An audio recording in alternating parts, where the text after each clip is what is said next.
मुख्यमंत्री भजनलाल शर्मा ने कैबिनेट की बैठक की। उसके बाद कैबिनेट में लिए गए फैसलों के बारे में जानकारी दी। ये भी खाते में जमा की जाएगी। राज्य कर्मचारियों को संबल देने के लिए राज्य सरकार इस बढ़ोतरी पर सालाना करीब 1640 करोड़ रुपए का इस पर व्यय आएगा। इसी तरह से डीजल में हमारा जो है कल 15 तारीख से सुबह 6 बजे पेट्रोल डीजल की रेट कम हो जाएगी और इसका लगभग 1500 करोड़ रुपए का भार राज्य सरकार पर आएगा। मित्रों, अगर मैं बात करूं 3 महीने की, तो आपने देखा होगा 3 महीने के अंदर लगातार पेपर लीक के मामलों को त्वरित जांच करने के लिए, दोषियों के खिलाफ सख्त कार्रवाई करने के लिए राज्य सरकार ने जो जनता के बीच में वायदा किया था और आपके सामने मैंने यहां से ही बैठ करके 16 दिसंबर को एसआईटी के गठन की घोषणा आपके सामने यही मैंने की थी। उस एसआईटी ने जिस तरह से काम किया है वो आपके सामने है। परीक्षाओं में कुल 13 प्रकरणों में पेपर लीक की जांच की जा रही है तथा गठन से लेकर अब तक लगभग 63 आरोपियों को गिरफ्तार किया है। राज्य में संगठित अपराधों और प्रभावी नियंत्रण अपराधियों के विरुद्ध सख्त कार्रवाई किए जाने हेतु राज्य स्तर पर एक विशेष दल हमने एंटी गैंगस्टर टास्क फोर्स का गठन भी किया है, जो हमारे एडीजी दिनेश एमएन अतिरिक्त महानिदेशक पुलिस अपराध शाखा के नेतृत्व में काम कर रही है। पुलिस द्वारा चलाए जा रहे विशेष अभियान आपने देखा है 5/1/2024 से 25/2/24 तक की गई कार्रवाई भी लगातार आपने अपने टेलीविजन के माध्यम से और अपने प्रिंट मीडिया के माध्यम से आपने बताई है। मैं अगर बात करूं 9,371 आदतन अपराधी, 10,092 टॉप 10, 646 इनामी, 4,295 स्थायी वारंटियों को तथा 46 उद्घोषित अपराधियों को गिरफ्तार किया गया था। इसी तरह से लगातार आप देख रहे हैं। सर, आंकड़ा दोबारा बता दीजिए अपराधियों। 9,371 आदतन अपराधी, 1,092 टॉप 10, 646 इनामी, 4,295 स्थायी वारंटी है और 46 उद्घोषित अपराधियों को गिरफ्तार किया। अवैध बजरी खनन के 602 प्रकरण दर्ज कर 420 व्यक्तियों को गिरफ्तार किया एवं 45,893 टन अवैध बजरी जब्त की गई। अवैध शराब के 3118 प्रकरण दर्ज किए, 2921 व्यक्तियों को गिरफ्तार एवं 2.40 लाख लीटर अवैध शराब जब्त की गई। इसी तरह मादक पदार्थों के विरुद्ध 619 प्रकरण दर्ज कर 732 व्यक्तियों को गिरफ्तार किया, 57.51 करोड़ रुपए के मादक पदार्थ जब्त किए। अवैध आग्नेय अस्त्रों के विरुद्ध 239 प्रकरण दर्ज किए, 312 व्यक्तियों को गिरफ्तार किया गया, 306 अवैध आग्नेयास्त्र और 821 अवैध कारतूस बरामद किए। सभी पुलिस स्टेशनों में महिला डेस्क स्थापित करने के क्रम में शेष रहे 174 पुलिस थानों में भी महिला डेस्क की स्थापना कर महिला पुलिस कर्मियों की नियुक्ति की जा चुकी है। यही नहीं मित्रों, बीट सिस्टम है, उसको भी हमने प्रभारी बनाया है। उसको प्रभावी बनाने के लिए हमने साधन संसाधन की बात हमने उनसे कही है। नवीनतम फोटोग्राफर को संकलित करते हुए अपराधियों को प्रोफाइल कर बीट सिस्टम को और अधिक प्रभावी बनाने का कार्य प्रारंभ किया है। इसके अलावा लगातार आप देख रहे हैं जिस तरह से ERCP की हमारी योजना हमने प्रभावी रूप से रखते हुए उसके काम प्रारंभ हुआ है। उसका स्टाफ भी हमने लगा दिया और हमारी जमीन अधिग्रहण की कार्रवाई भी प्रारंभ करने के हमें निर्देशित किया है। ये काम भी हमारा आगे बढ़ा है। जैसा कि आपको बताया, उक्त लिंक परियोजना के द्वारा राजस्थान में पेयजल उद्योग हेतु जल राज्य में 13 जिले मानी 21 जिले वर्तमान के, उनको पीने का पानी भी मिलेगा और 2,80,000 हेक्टेयर सिंचाई का भी, और हमारे बीच में रास्ते में पड़ने वाले बांधों को भी उससे भराया जाएगा।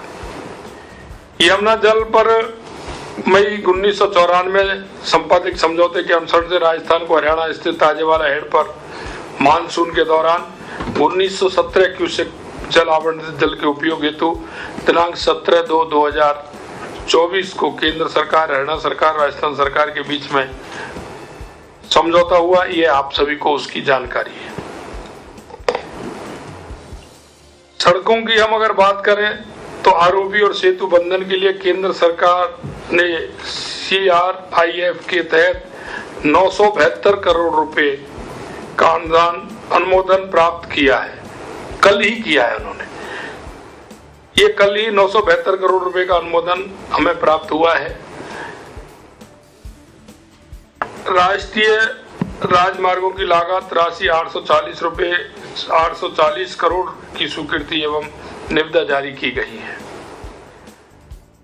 वित्तीय प्रोत्साहन योजना के तहत पिछले 8 माह से लंबित 883 किलोमीटर के 297 कार्य राशि 119.77 करोड़ रुपए की स्वीकृति वर्तमान सरकार के प्रयासों से दिनांक 21/2/2024 को जारी की गई थी। मित्रों, मैं कहना चाहता हूं कि हमने हर विधानसभा के अंदर 5 करोड़ रुपए की सड़कों के निर्माण के लिए हमने स्वीकृति प्रदान की है। हर विधानसभा में 5 करोड़ रुपए की सड़कों की स्वीकृति हमने प्रदान की है। यही नहीं, 3 करोड़ रुपए की राशि हमने अस्पताल, विद्यालय, सामुदायिक भवन, इस तरह के जो कार्य हैं,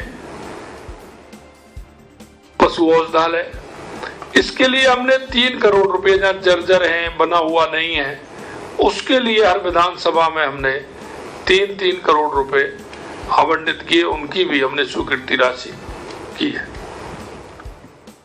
आप देख रहे हैं जिस तरह से बिजली के क्षेत्र में हमने 1,60,000 करोड़ का MOU किया है। उसके अलावा आज भी हमने 65,000 करोड़ रुपए का हमने बिजली के अंदर काम किया, यानी कि 2.25 लाख करोड़ रुपए का हमने काम किया है। इसका 3 साल बाद राजस्थान, हम कह सकते हैं कि बिजली के क्षेत्र में सरप्लस होगा। हम बिजली खरीदने वाले नहीं, हम बिजली बेचने वाले हमारा राजस्थान होगा। हमारी बिजली की पूरी आपूर्ति भी होगी और हम किसी दूसरे प्रदेश को बिजली दे भी सकेंगे। हम बिजली के क्षेत्र में आत्मनिर्भर होंगे। आपने देखा होगा, राज्य को विद्युत उत्पादन क्षेत्र मात्र बनाने एवं राजस्थान राज्य विद्युत उत्पादन निगम के तंत्र को सुदृढ़ करने के लिए माननीय मुख्यमंत्री राजस्थान, माननीय केंद्रीय कोयला मंत्री भारत सरकार, माननीय केंद्रीय ऊर्जा मंत्री भारत सरकार की उपस्थिति में Rajasthan Rajya Vidyut Utpadan Nigam Limited NTPC Limited, NTPC Green Energy Limited, Coal India Limited एवं एनएलसी इंडिया लिमिटेड के मध्य दिनांक 10/3/2024 को 3325 मेगावाट की थर्मल परियोजनाएं एवं 28,500 मेगावाट की अक्षय ऊर्जा परियोजना संयुक्त उपक्रम के तहत स्थापित करने के लिए एमओयू किया गया था। पावर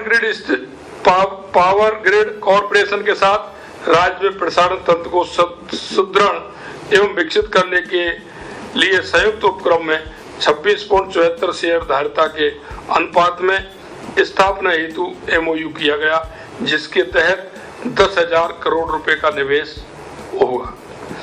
राजस्थान ऊर्जा विकास निगम एवं एसजेवीएन के मध्य 600 मेगावाट सौर ऊर्जा परियोजना से बिजली की आपूर्ति के लिए पावर परचेज एग्रीमेंट पर हस्ताक्षर किए गए। इसमें 100 मेगावाट ट्रैफिक आधारित निविदा प्रक्रिया के तहत 2.62 पैसे प्रति यूनिट तथा 500 मेगावाट एमएनआरआई की सीपीएसयू स्कीम के तहत 2.57 पैसे प्रति यूनिट की दर से 25 वर्ष के लिए विद्युत आपूर्ति की जाएगी।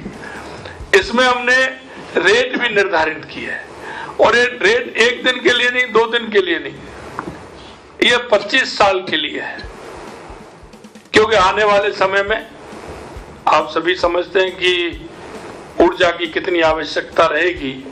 उसे देखते हुए, जैसा कि मैंने पहले दिन आपको कहा था, हमारी सरकार योजना बनाते समय इस बात का ध्यान रखेगी कि वो योजना लंबे समय के लिए हो। आने वाले 20 साल 25 साल के लिए हमारी, 30 साल के लिए हमारी योजना हो। अगर हम लंबी योजना बनाएंगे, उसे आगे देखते हुए बनाएंगे, तो वो योजना की लागत कम होगी और हमारा फायदा उसको लंबे समय तक मिलेगा। हमारी सोच हमारे राजस्थान को विकसित राजस्थान बनाना है। हमारी सोच हमें हर क्षेत्र में राजस्थान को अग्रणी राजस्थान बनाना है, चाहे हमारा पानी की व्यवस्था हो, बिजली की हो, और हमारी धीरे धीरे आप देखेंगे हमने जिस क्षेत्र के लिए योजनाओं की आवश्यकता होगी, वो योजनाएं हमारी 20 और 25 साल के लिए होंगे। मैं आपसे कहना चाहता हूं कि हमारी ये जो कोल आधारित परियोजना 800 मेगावाट सौर ऊर्जा परियोजना ट्रैफिक आधारित निविदा प्रक्रिया माध्यम से करने हेतु प्रक्रिया प्रारंभ कर दी गई है। इन परियोजना को स्थापना से लगभग 64,000 करोड़ रुपए का निवेश अपेक्षित है। इसमें अलग अलग है, 4 हमारी योजनाएं, चारों में अलग अलग हैं। आज हमारी 65,000 करोड़ रुपए की है। इन सभी को मिला करके मैं आपसे कहना चाहता हूं कि इन योजनाओं को हमने जिस तरह से निर्धारित किया है, आज भी हमने जो एक योजना हमारी है उसको भी हमने 65,000 करोड़ रुपए की योजना बिजली की एनर्जी की जो दी है। हमारे साथ जुड़ गए हैं कुरानी साहब, जो कि पेट्रोल पंप डीलर्स एसोसिएशन के अध्यक्ष हैं। सर, इस फैसले को आप किस नजरिए से देख रहे हैं? नमस्कार, मैं शशांक कौरानी बोल रहा हूँ, जनरल सेक्रेटरी हूँ राजस्थान पेट्रोलियम डीलर एसोसिएशन का। निसंदेह ये बहुत एक स्वागत योग्य कदम है और सरकार ने और हमारे माननीय मुख्यमंत्री महोदय ने जो जनता को रिलीफ दिया है, क्योंकि राजस्थान जैसा आप सबको मालूम है पूरे नॉर्थ इंडिया में सबसे महंगा तेल यहीं दिखता है। तो माननीय प्रधानमंत्री महोदय ने जो कमिटमेंट जनता के साथ, राजस्थान की जनता के साथ किया था, वो आज पूरा हुआ है और जनता को इससे रिलीफ मिलेगा और रोजमर्रा की चीजों में जो राहत आदमी को मिलेगी वो निस्संदेह बहुत बड़ी राहत होगी। पेट्रोलियम ट्रेड की नजरिए से देखें तो हमारे जो पंजाब और हरियाणा से लगते हुए पेट्रोल पंप हैं उनको अभी भी रिलीफ पूरी तरह से नहीं मिला है, क्योंकि पंजाब से रेटों में काफी बड़ा अंतर है, पर कुछ हद तक ये रेट अंतर कम हुआ है और यूपी और गुजरात के बॉर्डर और के साथ के लगते हुए जो पेट्रोल पंप्स हैं उनको डेफिनेटली रिलीफ मिलेगा, जिससे हमें उम्मीद है कि जो सरकार पे अतिरिक्त बोझ पड़ा है रेवेन्यू का, उसकी काफी हद तक भरपाई हो जाएगी। जी, और आपकी डिमांड कितना प्रतिशत वैट कम करने की थी और सरकार ने कितना प्रतिशत, जैसे 2% कम किया? हम लोग पहले दिन से पंजाब के बराबर रेट मांग रहे थे और वो तो हमें नहीं मिला है, और उम्मीद है कि आगे भी सरकार इस तरह के सकारात्मक कदम उठाती रहेगी। मैं आपके जरिए से माननीय मुख्यमंत्री महोदय, माननीय दिया कुमारी जी, राज्यवर्धन सिंह जी और समस्त सरकार के अधिकारियों का धन्यवाद देना चाहूंगा। कब से इम्प्लीमेंट करेंगे इसको? देखिए मैडम, अभी तक रिटर्न में ऑर्डर नहीं आए हैं। वैसे अमूमन इस तरह के जो ऑर्डर्स होते हैं वो रात के 12 बजे के बाद लागू हो जाते हैं, पर जब तक हमारे हाथ में लिखित में इंस्ट्रक्शंस नहीं आएंगे तो हम उसको मेरे इस पे मैं कहना मेरे लिए मुश्किल है अभी। इसके अलावा कुछ और मांगे भी पेंडिंग हैं आपकी? जी हाँ, सेंट्रल गवर्नमेंट के लेवल पे हमारी जो डीलर कमीशन है वो पिछले 7 साल से नहीं बढ़ा है, तो हमारी रिक्वेस्ट है भारत सरकार से, जो कि पिछले 7 साल से पेंडिंग है, कि जो डीलर मार्जिन है हमारा उसको भी रिव्यू किया जाए, क्योंकि जैसा आप जानते हैं इन्फ्लेशन के कारण जो कॉस्ट ऑफ ऑपरेशन होता है, जो संचालन की कॉस्ट होती है एक पेट्रोल पंप की, उसमें बहुत ज्यादा बढ़ोतरी हो चुकी है। बिजली के बिल, सैलरीज इत्यादि इतनी बढ़ चुकी हैं कि काफी हद तक पेट्रोल पंप ऑपरेशन अब नुकसानदायक काम हो गया है।